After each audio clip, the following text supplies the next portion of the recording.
Fala, minha gente, novamente com vocês e com a alegria de ter presentes em nosso programa o deputado Gerson Berger, o jornalista Pedro do Couto. Os assuntos de hoje são, acho que, bastante interessantes. Pois é, Gerson, mas eu não poderia deixar de te parabenizar. Você foi eleito presidente da Comissão de Redação da Assembleia Legislativa, uma comissão muito importante, e também vice-presidente da Comissão de Combate à Discriminação, Preconceito de raça, etnia, religião. Enfim, Gerson, meus parabéns. Eu acho que você que está nessa luta há tanto tempo é uma comissão que realmente você tem muito a contribuir. E eu também, na Câmara Municipal do Rio de Janeiro, talvez com um pouquinho de ciúme da comissão dele, resolvi apresentar uma proposta e criar uma comissão especial com o mesmo teor. Então, eu também vou presidir essa comissão, estou como vice-presidente da Comissão de Defesa de Direitos dos Deficientes Físicos, que eu acho que é um grande desafio. Vou me dedicar e confesso que já estou participando e gostando muito desse trabalho. Afinal de contas, os nossos deficientes ainda enfrentam problemas muito sérios, muito graves, a começar pela acessibilidade. Mas vamos ao programa de hoje e os assuntos que nós traremos, como não poderia deixar de ser, são as manifestações que aconteceram em todo o território nacional na sexta-feira, mas especialmente no domingo, que levaram às ruas aí um significativo número de pessoas. Acho que foi muito bom e tem que ser sempre assim. Também falaremos sobre a crise econômica que se abateu sobre estados e municípios, o que é muito natural. Se existe uma crise nacional, é evidente que ela trará reflexos para todos os nossos estados e municípios. Falaremos ainda sobre as eleições em Israel, que manteve Benjamin Netanyahu à frente do poder. Mas, Pedro e Gerson, vamos aos assuntos de hoje que são interessantes. Após as manifestações ocorridas no último final de semana, na sexta-feira e no domingo, que levaram às ruas mais de 2 milhões de pessoas, eu confesso a vocês que mais uma vez tive orgulho do povo do nosso tão amado Brasil, que, mesmo com tanta corrupção, roubalheira, crise econômica das piores, especulações na alta do dólar, inflação e uma gama de políticos apenas querendo levar vantagens, apesar de todas estas adversidades, o nosso gigante continua firme, de cabeça erguida e soberano. É exatamente assim que deve ser. Afinal, somos uma nação de grandes riquezas, solo fértil, beleza incomparável. Por isso, vamos cada um fazer a sua parte e ter muita esperança. Acreditar no nosso Brasil, sim. Cobrar sempre, como fizemos no último domingo. Esta foi a primeira manifestação, mas vamos fazer muitas outras. Vamos ver se esse governo que aí está e os políticos que somente pensam em se locupletar vão resistir à força do povo. Vamos encher as galerias dos parlamentos todas as vezes que algo esteja para ser votado e não venha de encontro ao interesse público? Vejam que até a presidente Dilma, que em sua arrogância jamais admitiu erros em sua desastrosa economia, está voltando atrás, dizendo que é possível que seu governo tenha cometido algum erro de dosagem na economia. E, claro, defendendo enfaticamente a necessidade do ajuste fiscal.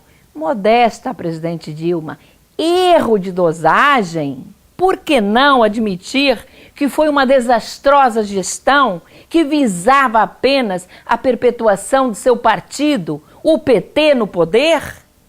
Sobre os escândalos de corrupção, tema principal das manifestações de domingo passado, a presidente disse que a corrupção era uma senhora bastante idosa que não nasceu hoje. É verdade, Mas nunca, em nenhum governo da história do Brasil, ela se manifestou de forma tão descarada e sem nenhum pudor. Quase como se fosse uma coisa normal. Vocês não acham, Gerson e Pedro? Tereza, você deu um show com as suas palavras, tão forte que a gente fica até encabulado em falar, porque você disse tudo com honra e dignidade. Você falou a verdade. Você está de parabéns. Nem sei como começar a falar, mas a minha obrigação é falar também do meu sentimento. O governo que está aí é vergonhoso. As grandes cabeças do PT estão envolvidas no escândalo do Lava Jato.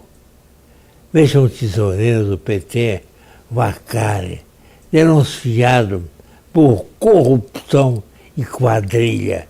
Sem vergonha. O ex-diretor da Petrobras, Renato Duque, foi preso na segunda-feira em sua casa na Barra, acusado de transferir dinheiro da Suíça para Mônaco e continuar recebendo propina após estourar todo o escândalo do Petrolão. Esse cidadão, bem recentemente após ser preso, foi solto pelo STF com benefício do famoso habeas corpus. Esse desavergonhado foi para a diretoria da Petrobras, indicado pelo ex-todo-poderoso do PT, José Dirceu, que não deixa saudades, que também recebeu aproximadamente 30 milhões de empreiteiras justificados por ele como consultoria, mas na verdade, segundo o doleiro Alberto Iosef, nada mais eram do que propinas.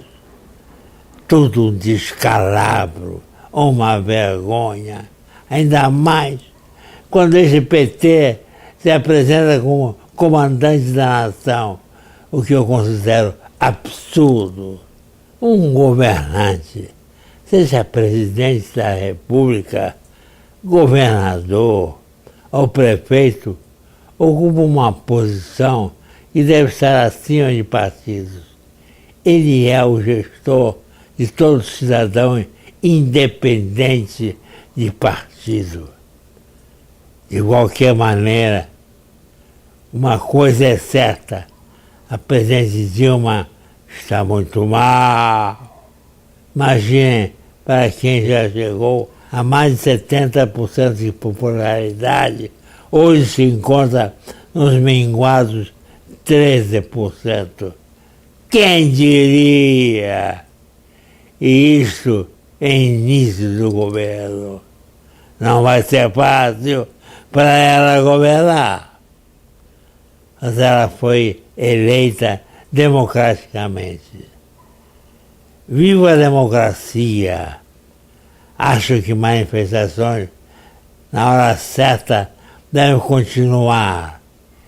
Exatamente como as do último final de semana, sem violência, um clima de paz, no legítimo direito de protestar contra aquilo que afronta a sociedade brasileira, que são as vantagens de poucos em detrimento da pobreza de muitos, a ausência de justiça social e a presença da doença maligna que tomou conta das mais altas esferas do poder e que se chama corrupção, para o qual os cidadãos de bem desse país resolveram dar um basta.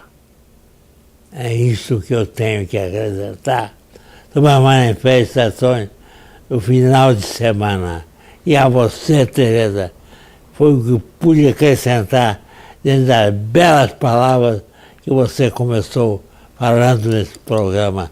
E honra esse programa. Meus parabéns a você que engrandeceu o programa. Obrigada, Gerson, pelas palavras, mas você acrescentou muito ao programa com as suas palavras sempre fortes, corajosas, determinadas. E agora eu passo a palavra ao Pedro do Couto, que eu tenho certeza também vai contribuir muito com o programa. As manifestações que tomaram as ruas e as praças do país no último domingo foram colossais, marcadas não só pelo número de pessoas, mas sobretudo também pelo entusiasmo demonstrado em rejeitar as situações de vergonha que estão afetando o país profundamente. Corrupção, desgoverno, inflação, conflito entre o que a candidata disse na campanha com o que a presidente está realizando no governo. Mas o mais importante de tudo é que o limite da opinião pública foi alcançado e ela foi às ruas rejeitar, com toda a razão, com toda a procedência, os fatos que são insuportáveis à vida comum do país. Essa corrupção da Petrobras, por exemplo, gigantesca. O homem que foi gerente da empresa tem 95 milhões de dólares para devolver em bancos no exterior. O outro, Renato Duque, tem 130 e tantas obras de arte e ainda preso transferiu 30 milhões de euros da Suíça para o Mônaco. As investigações têm que prosseguir. O povo foi às ruas para isso. E tanto deram certo as manifestações que o governo foi levado ao recuo de reconhecer que cometeu erros, como a presidente Dilma Rousseff fez na entrevista coletiva de segunda-feira. Não procedem também as justificativas do governo ao dizer que as manifestações intensas que se verificaram foram produto da presença da classe média nas ruas, como se a classe média não fosse povo também. Mas não é isso a verdade. A pesquisa do Datafolha, que a Folha de São Paulo publicou na quarta-feira, demonstra que a rejeição ao governo foi assinalada em todos os segmentos sociais, tanto o grupo que ganha de 1 a 2 salários mínimos, quanto aquele com a mesma intensidade que ganha mais de 10 pisos salariais por mês. Portanto, foi uma manifestação coletiva da sociedade brasileira, não foi setorizada em classes de renda mais alta, como o ministro da Justiça equivocamente se empenhou em demonstrar no domingo na televisão. Tanto assim que a presidente já enviou ao Congresso um projeto de lei contra a corrupção. Essa lei contra a corrupção já existe desde 2013, mas de qualquer maneira ela cedeu à pressão da sociedade. Isso foi um ponto em favor da opinião pública, em favor da população brasileira. Olha, Pedro, se esse Renato Duque assumir e tomar vergonha e contar tudo aquilo que ele conhece de escândalo e de vergonha que fez esse governo, não sei o que vai acontecer. Se ele tiver a coragem de falar a verdade, de contar tudo aquilo que ele conhece e sabe. Toda a verdade que nós sabemos, mas esperamos que seja revelada por esse camarada. Muito bem, Pedro, Gerson, essa sua intervenção agora ela foi perfeita, porque se esse sujeito contar realmente o que sabe, eu não sei o que vai acontecer.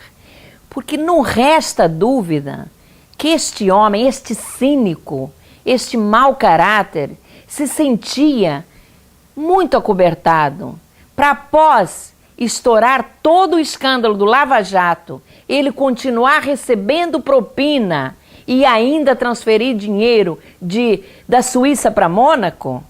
Pelo amor de Deus. Só quem está muito protegido faria isto. Mas eu confesso a vocês que me preocupam algumas posições do governo, como, por exemplo, o anunciado pacote de medidas contra a corrupção que você citou agora há pouco, Pedro, que pouco ou nada vai trazer de novo, pois boa parte delas já foram apresentadas antes. Esperamos que, mais uma vez, tudo não fique no discurso. Também considero grave o governo desviar o foco da reforma política, que é uma necessidade e objeto de cobrança dos manifestantes. Parece que o governo deixou de lado por conta dos impasses criados entre o PT e o PMDB. O fato é que essa reforma é da maior importância, pois ela implica em muito na questão da corrupção, que afronta a sociedade brasileira, que são as vantagens de poucos em detrimento da pobreza de muitos. A ausência, como o Gerson já colocou, de justiça social.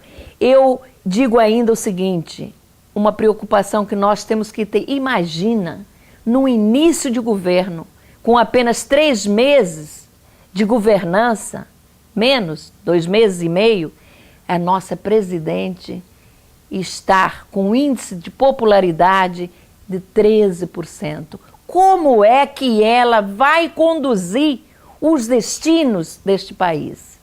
Fica aí uma preocupação grande e que eu acho que deve ser motivo de discussão e de preocupação mesmo de todos os brasileiros. É assim que eu vejo.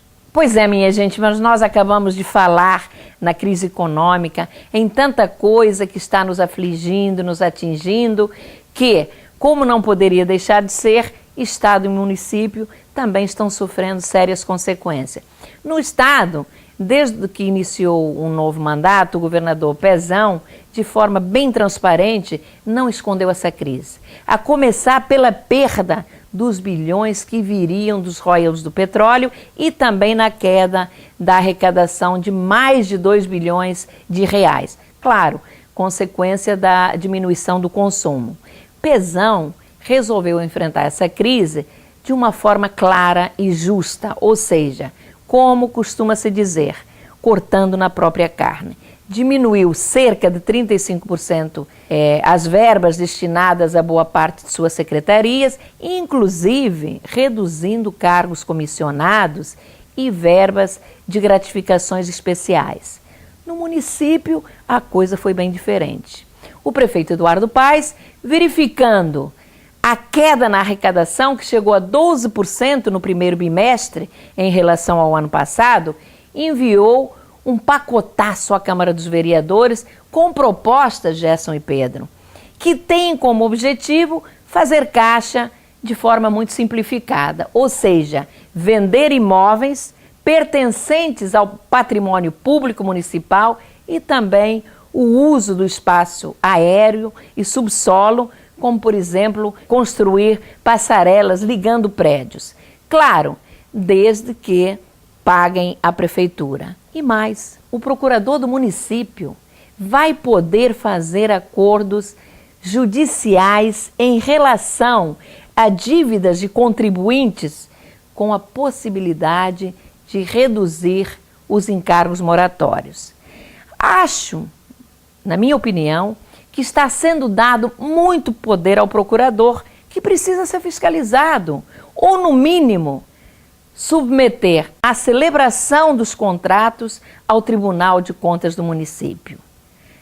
Eu gostaria de ouvir vocês dois, Gerson e Pedro, e saber se vocês concordam com a maneira fácil do nosso prefeito fazer caixa no enfrentamento da crise. Claro que não, Tereza. Mas você nos representa muito bem, fiscalizando o executivo, ou seja, o prefeito. Que, diga-se de passagem, é a principal função do parlamentar.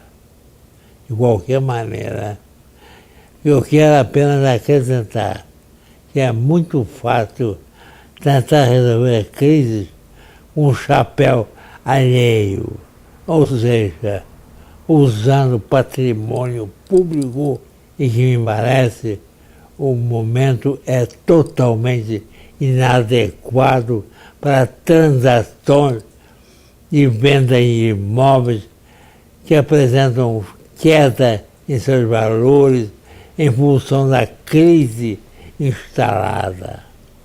Acho que o prefeito deveria repensar e tentar outra solução, sem ter que vender o patrimônio público. Mas ele insistiu, e como ele tem maioria na Câmara, com certeza vai aprovar. Acho que a Câmara, pelo menos, tem que convocar audiências públicas, para que o assunto possa ser debatido com a sociedade, e não apenas se limitar a aprovar mensagens que de imediato podem atender a ele, prefeito, mas não atendem ao interesse público. Esse assunto de alienação de patrimônio público é muito grave. Tão grave que essa matéria é regida pela Constituição Federal, artigos 182 e 183, e pela Lei Federal 10.570 de 2011. A Tereza Berger assumiu uma posição de liderança no combate ao projeto do prefeito, e essa posição foi refletida em 2 reportagens do Globo na semana que hoje está prestes a terminar. A iniciativa de alienação de patrimônio público e de alteração de posturas urbanas, pelo texto constitucional e pelo texto legal, obriga totalmente a que seja a matéria submetida à audiência pública, na qual a sociedade esteja representada integralmente. O prefeito tem que cumprir este aspecto da lei, porque senão a sua iniciativa vai colidir com ela e vai prejudicar a população. Este é um aspecto. O segundo aspecto que o Gerson Berger colocou muito bem é que o mercado imobiliário está em queda. Todo mundo sabe disso. E não é o momento para a prefeitura querer alienar patrimônio que não pertence a ela e sim à população carioca. São todos esses aspectos que têm que ser discutidos e têm que ser combatidos nas suas imperfeições para que o projeto do prefeito se torne viável, mas dentro da lei. Mas não é apressadamente querendo vender de qualquer maneira, que fica estranho e prejudicial aos interesses da cidade do Rio de Janeiro. O prefeito foi eleito para zelar por esses interesses. Tem que cumprir a sua obrigação, a sua missão. As colocações dos dois são perfeitas, especialmente no que se refere à questão das audiências públicas que deveriam ser realizadas. O problema é que o prefeito já manda a mensagem em regime de urgência para que o assunto não seja discutido, não seja debatido. Eu espero que os meus colegas vereadores, não falo aqui apenas na oposição, mas todos que tenham responsabilidade suficiente e não permitam que este projeto seja aprovado, ou melhor, este pacotaço seja aprovado sem a participação da sociedade. Mas Gerson e Pedro, agora nós vamos passar rapidamente para um outro assunto, que é a questão das eleições ocorridas esta semana em Israel, quando o atual primeiro-ministro Benjamin Netanyahu ganhou a eleição e vai continuar no poder, não é isso, Gerson? Como você vê essa continuação de Netanyahu no poder? Olha, Tereza, minha gente, minha posição não é nova, é sempre a mesma. Israel precisa de um homem forte no poder e, como todos sabemos, há carência de líderes no mundo todo, não só em Israel. De qualquer maneira, também na questão das eleições em Israel, Bibi Netanyahu foi extremamente corajoso ao radicalizar, dizendo que era contra a criação do Estado palestino e a divisão de Jerusalém, que biblicamente é a capital sagrada do povo judeu. Pessoalmente, tenho a mesma posição do saudoso Yitzhak Rabin. Sou a favor da criação do Estado Palestino com o reconhecimento do Estado de Israel e fronteiras seguras para o povo judeu.